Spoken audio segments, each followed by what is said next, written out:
주시는 하나님의 말씀은 구약 성경 시편 1편 1절부터 6절 말씀입니다.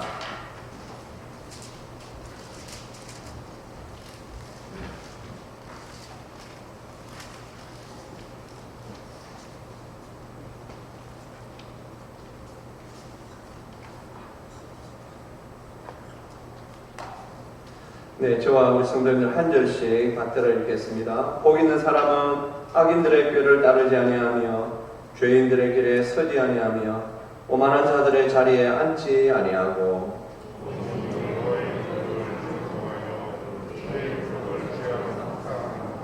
그는 시냇가에 심은 나무가 철을 따라 열매를 맺으며 그 잎사귀가 마르지 아니함 같으니 그가 하는 모든 일이 다 형통하리로다.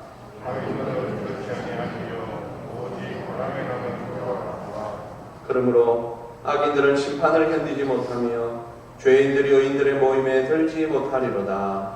무릇 의인들의 길은 여호와께서 인정하시나 악인들의 길은 망하리로다. 아멘. 기도하겠습니다. 하나님 아버지, 은혜 감사합니다. 주님, 저희들을 참 복된 자로 불러주셔서 하나님의 복 가운데 살게 하시니 감사합니다. 주님, 오늘도 이 말씀을 들음으로 말미암아 우리가 어떻게 말씀에 의지하여 하나님 앞에 입을 크게 열고 살 수 있을지를 고민하며 하나님 앞에 크게 입을 열고 살게 하여 주시옵소서. 감사드리오며 우리 주 예수 그리스도의 이름으로 기도합니다. 아멘. 네, 우리가 우리 눈에 보이는 것들 중에 땅이 있고 바다가 있고 하늘이 있지 않습니까?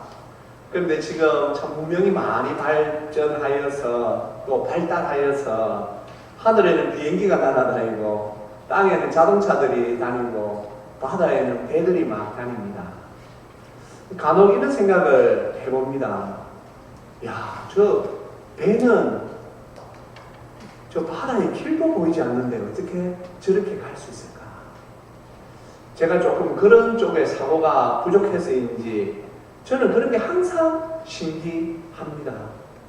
하늘의 비행기가 어떻게 그 높이 떠가지고 가는데 그 항로를 딱 따라서 그리 갈까? 물론 비행기 안에는 좋은 기계 장치가 있어서 그 길을 인도한다 하지요. 하지만 어떻게 그렇게 갔을까? 처음에 비행기들은 그런 장치까지 완벽하지 않았을 텐데 처음에 바다를 항해하던 배들은 그런 장치가 완전하지 않았을 텐데 어떻게 그 배들은, 그 비행기들은 그 백길을 따라 그리고 비행기도 항로를 따라 그렇게 잘 갈까? 잘못하면 항로를 벗어나면 엉뚱한 곳으로 가다가 막 암초에 부딪혀서 좌초하기 쉬울 거고 비행기도 잘못 항로를 이탈하면 다른 나라 말이죠. 넘어서는 안 되는 그런 상공에 가서 막 미사일이나 뭐 이런 걸 막 쏘아대니까 참 그런 격추당할 가능성도 있는데 어떻게 그렇게 잘 갈까? 그런 생각을 합니다. 바다에도 보면 항로가 있다 그러지요. 그래서 우리가 보기에는 그냥 배가 가는 것 같아도 항로를 따라 갑니다. 비행기도 마찬가지입니다. 비행기도 나름대로의 항로가 다 있다고 합니다. 그걸 벗어나면 이건 굉장히 위험하게 되죠. 성도님들 마찬가지로 하나님의 백성인 성도인 우리도 이 세상을 따라갈 때에 우리가 가야 하는 길이 딱 정해져 있습니다. 우리는 아무 때나 막 가면 안 됩니다. 우리 생각대로 아무 때나 가면 안 되고 딱 정해진 그 길을 걸어가야 합니다. 어떤 때는 재미가 없지요. 어떤 때는 불편한 것도 있습니다. 넓은 들판을 막 뛰어다니면 신이 날 것 같은데 우리는 왜 이 정해진 길로만 다녀야 할까? 아, 답답하다. 예, 맞습니다. 그런 생각을 할 수도 있습니다. 하지만 정해진 길로 가는 것이 가장 안전합니다. 하나님께서 하나님의 자녀인 우리에게 이 하나님의 말씀 주셨습니다. 하나님께서는 우리에게 말씀을 통하여 하나님을 알리십니다. 그것을 계시하신다 그러지요. 그래서 우리 기독교는 참 하나님께서 우리에게 스스로를 계시하시는 계시의 종교다. 말씀의 종교다. 그렇게 말을 합니다. 오늘 우리가 함께 받들어 읽은 이 시편 1편에는 성도인 우리가 멀리해야 할 것을 먼저 하나님께서 말씀하십니다. 사람들이 생각할 때 왜 하나님께서 부정적인 것을 먼저 우리에게 말씀하실까? 지금 이 세상은 사람들이 대부분 다 긍정의 힘, 긍정적으로 하면 뭐든지 다 될 수 있다. 그런 말이죠. 말에 현혹되어 있지 않습니까? 그러나 하나님께서는 우리에게 너희들 긍정의 힘으로 살 수 있다라고 말씀하시지 않습니다. 물론 믿음의 도리 안에는 긍정적인 것이 많이 있습니다. 그러나 부정적인 말씀도 많이 있습니다. 하지 마라. 대표적으로 우리가 성경에 보면 하나님께서 우리에게 하지 마라 하는 말씀들이 많이 있습니다. 오늘도 보면 하나님께서 우리 성도인 우리가 정해진 길로 가야 되는데 너희들 그 정해진 길에서 이탈하면 안 된다. 그러면서 1절에서 이 복 있는 사람인 하나님의 성도들은 악인들의 꾀를 따르면 안 된다라고 하나님께서 말씀하십니다. 성도님들, 우리는 얼마 전에 우리가 예레미야 말씀을 들어서 압니다. 우리의 심령은 부패해져 있습니다. 날 때부터 우리는 죄 때문에 우리는 부패한 인간들입니다. 그래서 악한 이야기를 자꾸 들으면 성도님들 악한 영향을 받게 됩니다. 악한 이야기를 자꾸 듣다가 보면 우리가 모르게 악한 길로 갈 수 있습니다. 이단에 빠진다라는 말이 있지 않습니까? 교회 잘 다니던 분이 그 이단, 거짓 이야기에 자꾸 이렇게 귀를 내놓다가 보면 결국은 그 악한 길로 따라갑니다. 성도님들, 제가 섬기던 교회에서 이단 교회가 아니죠. 이단에 빠져서 간 사람들 제가 종종 봤습니다. 왜 그럴까요? 귀를 열었어. 언니한테 갔는데 그 언니가 신천지 이단이라.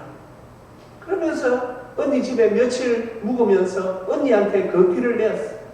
분명히 섬기는 교회에서 목사님께서 그렇게 신천지 이단에 대하여서 말씀하셨음에도 불구하고 그 언니의 그 악한 말을 자꾸 들어. 그러다가 보니 자기도 모르게 그 길을 따라갔다라는 것이지. 그리고 또 하나님께서 우리에게 삼가해야 할 그 죄인들의 길에 서지 말라고 하나님께서 말씀하십니다. 마음에 든 생각을 실제로 행동에 옮기는 것, 바로 죄인들의 길에 들어서는 것입니다. 성도님들, 우리는 언제나 우리의 마음속에 이 죄의 충동이 일어날 수 있는 가능성이 있는 존재들입니다. 그런데 이 죄가 올라오면요, 우리는 생각하게 됩니다. 죄가 올라올 때 생각을 하고, 이건 아니야. 내가 이건 하면 안 돼. 라고 해야 하는데, 우리가 자칫 잘못하면 그 죄가 마음에 올라옴에도 불구하고 그 죄를 따라가는 것, 바로 죄인들의 길에 들어서는 것입니다. 그리고 하나님께서 또 경계하고 있는 것, 오만한 자들의 자리에 앉지 않도록 말씀하십니다. 오만한 자들이라고 할 때는 이들은 불신자들입니다. 이들은 하나님을 인정하지 않는 자들입니다. 우리가 간혹 어떤 때에 보면 우리의 그 교제하는 사람들 가운데 불신자들이 있을 수 있습니다. 네, 우리가 그들에게 전도하기 위하여 일부러 만나고 그들과 참 함께 교제를 나누어야 이 전도의 이 끈이 이제 형성되는 것이지요. 그걸 말하는 것이 아닙니다. 하나님의 자녀이면서 하나님을 믿지 않는 사람들과 막 어울려 다니고 하나님을 믿지 않는 사람들과 함께 희희낙낙하면서 막 여행도 다니면서 그것이 내가 참 이 사람에게 예수님을 소개해야지 그런 마음을 가지고 있는 것이 아니라 그냥 불신자들과 함께 어울려 다니고 즐기고 하는 사람들. 성도님들, 요즘은 우리나라가 이 인터넷 세상이라 그렇지요. 그러니 뉴스들이 얼마나 많이 나옵니까? 얼마 전에도 참 이 연예인, 젊은 연예인들 가운데 말이죠. 아주 몹쓸 짓을 한 그런 사람들이 그 중에 한 명이 감옥에 갔다가 얼마 전에 나왔는데 교회를 다닌대요. 모친이 교회를 다녀서 같이 교회를 다닌대요. 그러면서 기자들과 나눈 이야기가 기사에 나왔는데 참 속이 참담했습니다. 아니, 그건 분명히 모든 사람들이 볼 때 아주 몹쓸 죄악인데, 아니 아무리 자식이 사랑스럽다고 해도 감싸는 말은 아닌데, 예, 죄송합니다. 앞으로 이제 반듯하게 바르게 살도록 제가 잘 가르치겠습니다. 그렇게 말하였더라면 좋을 건데, 그러니 다시 또 교회 다니는 사람에 대한 막 욕들이 올라오고 있는 것이죠. 성도님들, 우리는 하나님을 믿는 사람들은 하나님을 믿지 않는 사람들과 어울리면 안 됩니다. 그리고 이제 하나님께서 이러한 것들을 우리에게 경계시킵니다. 너희들이 내 백성으로서 마땅히 너희들 이런 길은 이 길에서 이탈하면 안 된다 라고 말씀하신 후에 오늘 이제 우리가 기꺼이 가야 할 일, 우리가 가까이 해야 할 일에 대하여서 말씀하십니다. 성도님, 우리는 앞으로 복을 받을 사람이 아니고 이미 우리는 복을 받은 사람들입니다. 우리는 악인들처럼 살아서는 안 됩니다. 우리는 보다 적극적으로 복 받은 사람답게 살아야 합니다. 그것을 오늘 하나님께서는 하나님의 말씀을 가까이 하는 삶으로 우리에게 말씀하십니다. 그래서 오늘 2절 말씀에 1절에 이어서 하나님께서 이렇게 말씀하십니다. 복 있는 사람은 오직 여호와의 율법을 즐거워하여 그의 율법을 주야로 묵상하는 자다. 하나님께서 너희들이 가야 할 길은 바로 이 길이야 하고 오늘 말씀해 주고 계십니다. 이 묵상하다라는 이 말은 사실은 무언가를 계속적으로 중얼거리는 것을 말합니다. 성도님들, 우리가 가지고 있는 이 성경, 하나님의 말씀은 어떤 상징이나 그림으로 되어 있는 것이 아니고 우리가 읽을 수 있는 글로 되어 있기 때문에 이 글을 읽고 암송할 수가 있습니다.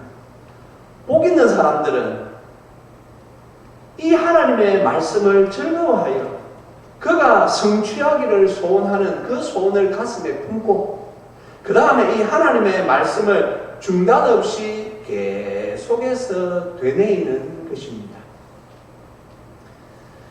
우리 믿음의 선조들이 다 그렇게 살았습니다.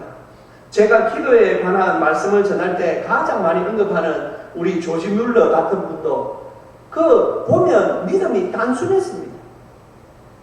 하나님께서 우리의 기도를 들으신다라는 그 말씀을 한 구절을 붙잡고 아침마다 고아원에 식량이 없을 때 하나님은 우리의 기도를 들으시는 주야.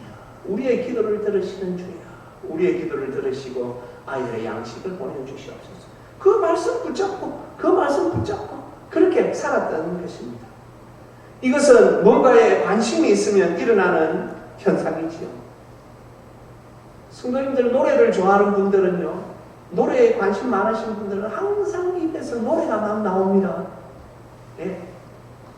자기의 관심이 있는 것. 요즘 아이들은 우리가 뭐 다 알다시피 게임에 막 있습니다. 빠져 있습니다. 게임에 빠져 있는 아이들은 자기 머릿속에서도 막 게임을 한대요. 왜? 거기에 관심이 있으니까. 무엇을 해도 생각이 납니다. 젊은 날 참 청춘 남녀가 연애를 합니다. 얼마나 좋습니까? 예, 연애를 할 때 그 사랑이라는 것이 말이죠. 언제나 생각나게 합니다. 뭘 해도 생각나게 합니다. 예? 뭘 해도 생각나게 하고, 이걸 해도 그 사람 생각나고, 저걸 해도 그 사람 생각납니다. 우리는 올해 하나님께 입을 크게 열어 하나님께서 채워주시는 은혜 받기를 사모하는 마음으로 이렇게 내 입을 크게 열라 그리하면 채우리라라는 표로 지금 2022년을 시작하고 있습니다. 오늘 하나님께서 우리가 하나님께 입을 크게 여는 방법으로 우리에게 이 말씀을 주십니다. 사랑하는 성도님들, 어떻게 우리가 하나님 앞에 입을 크게 열 것인가? 지난주에는 우리가 예배를 통하여 그렇습니다. 우리가 하나님 앞에 참되게 예배할 때 그것은 바로 그 자체가 우리가 하나님 앞에 영적으로 입을 크게 여는 것입니다. 하나님께서 우리에게 채워주십니다. 믿습니까? 믿습니까? 네. 그리고 오늘 이제 하나님께서 우리에게 너희들이 말씀을 사랑하라. 말씀을 붙잡고 살아라. 말씀만 붙잡고 살면 된다. 너희가 이 말씀만 붙잡고 살면 반드시 복을 받게 된다. 오늘 하나님께서 우리에게 말씀하시는 것입니다. 그렇다면 하나님께서 우리에게 주신 성경은 어떤 것입니까? 시편 119편에 이런 말씀들이 있습니다. 하나님께서 우리에게 성경에 대하여서 시편 119편 50절에 먼저 우리 50절 같이 한번 읽어보시겠습니다. 이 말씀은 나의 고난 중에 위로라. 주의 말씀이 나를 살리셨기 때문이니이다. 아멘. 우리 105절도 같이 읽어볼까요? 주의 말씀은 내 발의 등이요 내 길의 빛이니이다. 아멘. 성도님들, 하나님께서 우리에게 주신 말씀은 단순히 책이 아닙니다. 이 하나님의 말씀은 나의 고난 중에 위로라. 우리가 어렵고 힘들 때에 어떤 때는 옆에 있는 사람들이 우리에게 위로가 되기도 합니다. 예, 맞습니다. 그건 분명합니다. 특히 함께 우리 성도된 우리 교회는 성도들이 어려울 때 얼마나 위로가 되는지 모릅니다. 하지만 그 위로가 항상 부족하지요. 하나님께서 우리에게 주신 이 말씀은 우리에게 완전한 위로가 됩니다. 왜냐하면 말씀이 곧 하나님이기 때문입니다.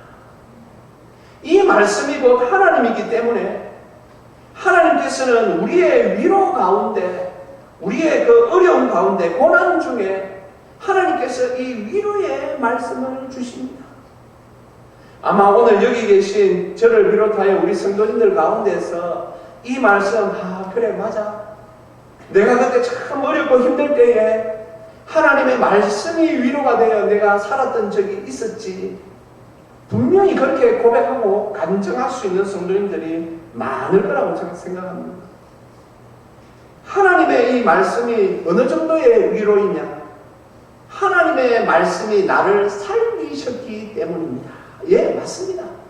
이 하나님의 말씀은 우리를 살리기도 합니다. 실제로 성도님들, 안타깝게도 요즘 이 현대에 우울증이라는 이 참 병이 있습니다. 우울증은 생각보다 굉장히 무서운 병입니다. 그로 인하여서 사람들의 그 목숨까지도 좌지우지되는 그런 경우들이 있습니다. 그리고 또 우리가 참 만나기 싫은 질병 중에 암 이런 것들도 있습니다. 실제로 저도 지금까지 예수님 믿으면서 들었던 많은 간증들 가운데 자기가 원치 않는 병을 만났을 때에 내가 하나님 앞에 이 말씀을 붙잡고 내가 하나님 앞에 살려달라고 해야 되겠다. 그리고 하나님의 말씀을 부여잡고 기도원에 간다든지 자기 나름대로의 그 하나님과 딱 마주 설 수 있는 히스기야가 벽을 향하여 섰듯이 그렇게 이 말씀을 붙잡고 살려달라고 기도했을 때 하나님께서 살려주신 일들이 얼마나 많은지 모릅니다. 아마 우리 한국 교회에서 이걸 말이죠, 책으로 내겠다고 그런 경험이 있는 분들, 사연을 보내주십시오 하면 아마 그 책이 수천 권 아마 만들어질걸요. 실제로 하나님께서는 살려주시기도 합니다. 그리고 또한 영적으로 우리가 이 눌려있는 우리를 살리십니다. 그러니 우리가 이 하나님의 말씀은 우리에게 얼마나 능력입니까? 우리가 하나님 앞에 입을 크게 열고 싶은데 내가 어떻게 입을 크게 열까? 예, 하나님께서 우리에게 주신 이 말씀을 붙잡고 하나님 앞에 입을 크게 열 수 있습니다. 그리고 오늘 시편 119편 105절에는 주의 말씀은 내 발의 등이요 내 길의 빛이니이다 라고. 우리가 인생을 살아감에 있어서 참 뭔가 말이죠, 빛이 있으면 좋을 것 같은데 어두컴컴한 곳에서 말이죠, 우리가 헤맬 때가 있지요. 특히 우리의 사랑하는 자녀들, 우리 손자 손녀들, 그들이 지금 살아가야 하는 이 세상이 얼마나 버겁고 힘겨운 곳입니까?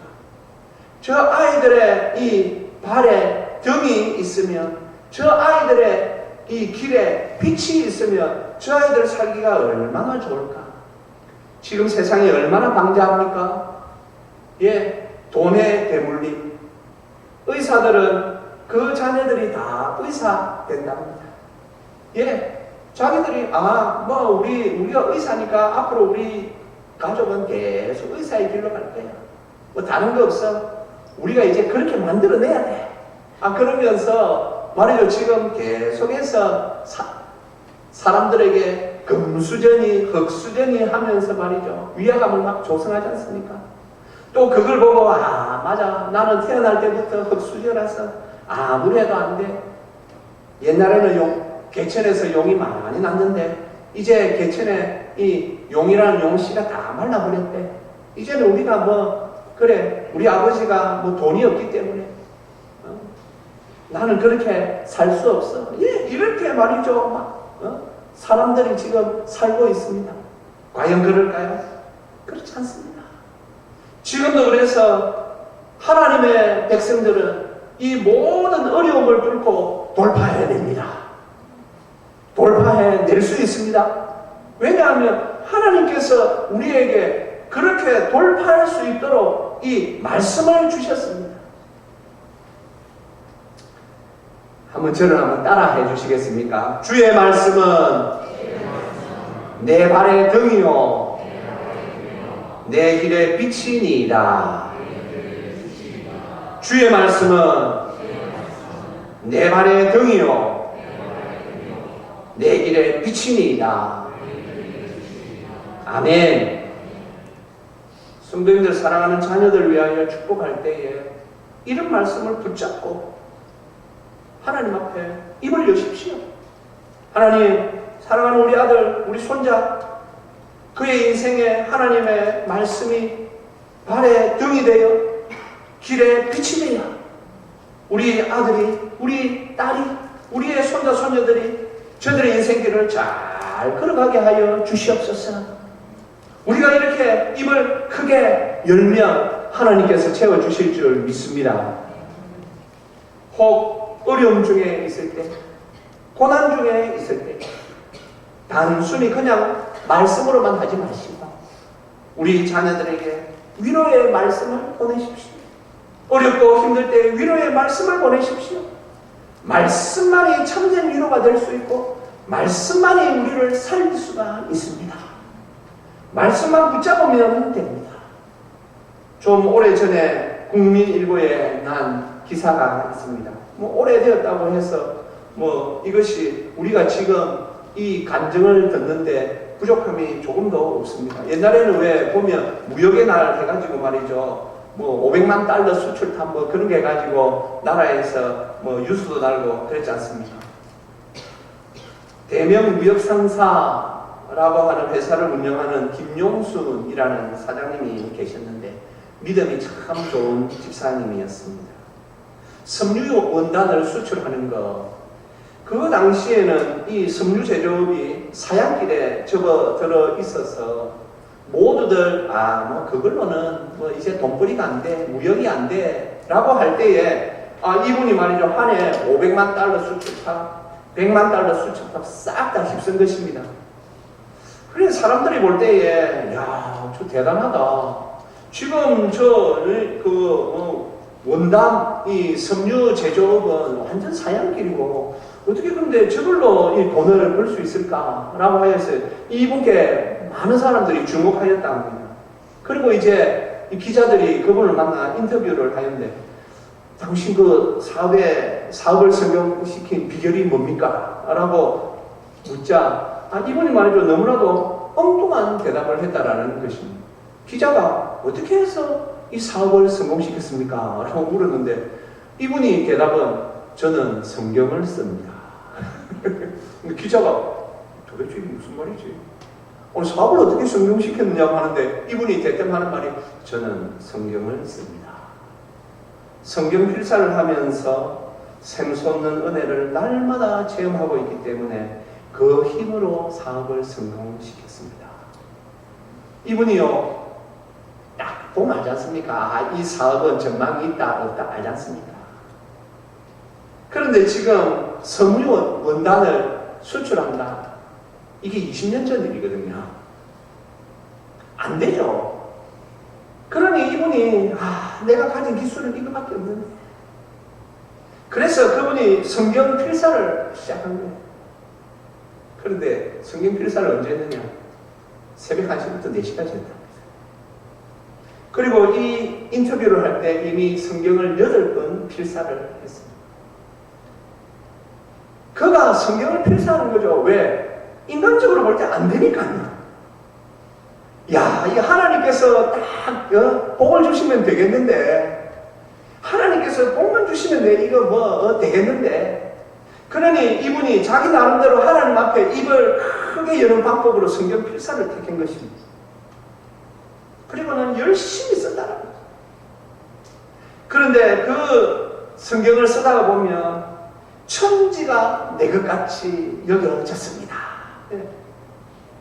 필사를 하면 하나님께서 내가 힘들 때나 즐거울 때나 늘 하나님께서 나와 함께 하신다라는 것을 항상 느끼게 은혜를 주셨습니다. 그러니 그는 물론 성도님들 그 당시 사양길이니까 어려움이 얼마나 많았겠습니까?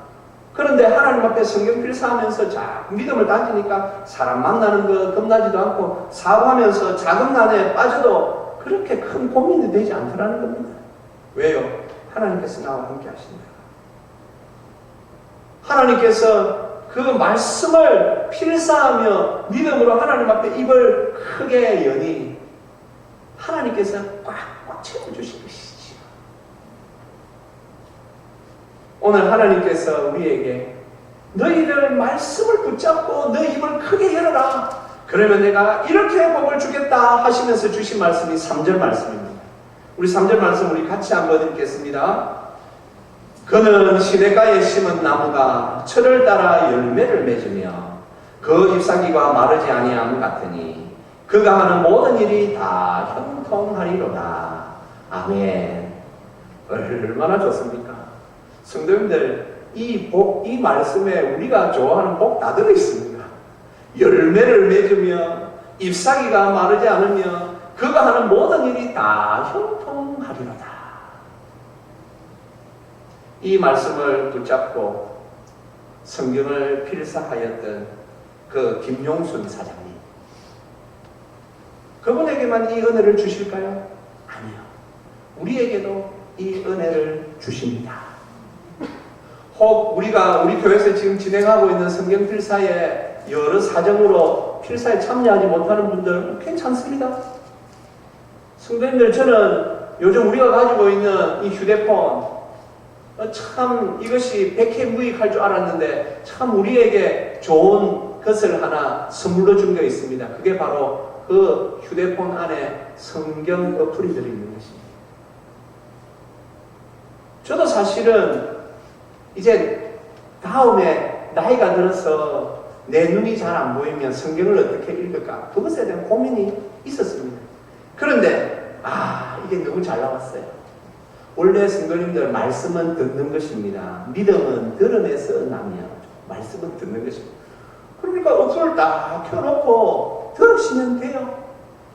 성경 필사할 수 있는 여력이 계신 분들은 필사하시면 또 그 은혜가 있습니다. 그리고 또 성경 어플을 딱 틀어놓고 시간을 정해놓고 말씀을 들으시면 됩니다.